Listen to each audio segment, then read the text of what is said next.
Hello, I am Vachan Siddharth of Section 11. My roll number is 20CS10070. Now I am going to show my assignment 2 of DIY, which is based on Arduino and its applications. For that I have made a piano which plays all the 8 octaves we have in the music. I have used a piezo as a speaker and some push buttons which acts as buttons of the piano. Wait, I will show all the components I have used here. I have used one Arduino board, 8 push buttons, 8 resistors and one piezo speaker. First I have made some basic connections like connecting 5V and ground to the breadboard. After that I took 8 push buttons and connected each push button to the 5V and ground with a resistor in between them. Now on the other side of the push buttons I have connected the terminals to the Arduino inputs. If you press a push button, then some current would be generated and flows into Arduino. And according to the code I have written, that would come as an output from pin 13 to which speaker I was connected. Till now it was just a normal push button speaker circuit. What makes it a piano is we can change the frequency of the sound emitted depending on the button we press. I will show that in the code I have written already briefly. Here I have written the code with using blocks. Here P1, P2, P3 are the names of the buttons.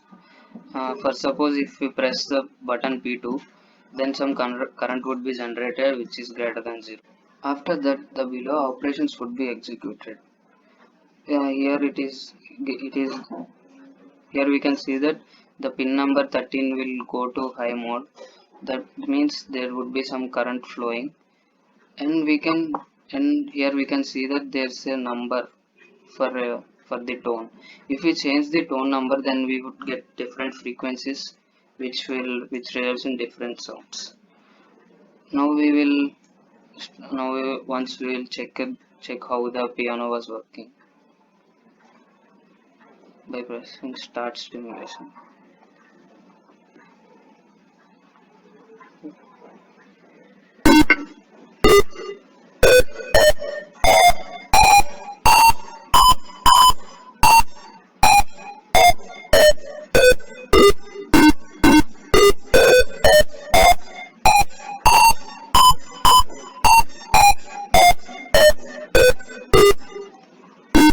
Yeah, look, we got different types of sounds which resemble sa, re, ga, ma, pa, dha, ni, sa.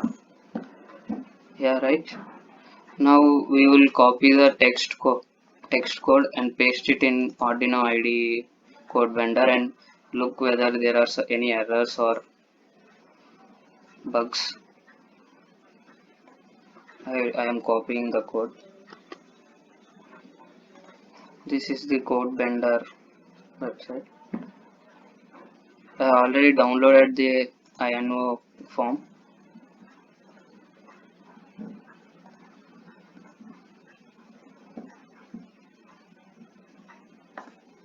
Now we will check whether there are any errors.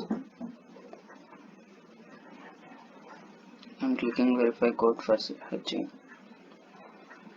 Yeah, we can see that there are no errors and there is verification successful. So this is what I made for my assignment 2. Thank you.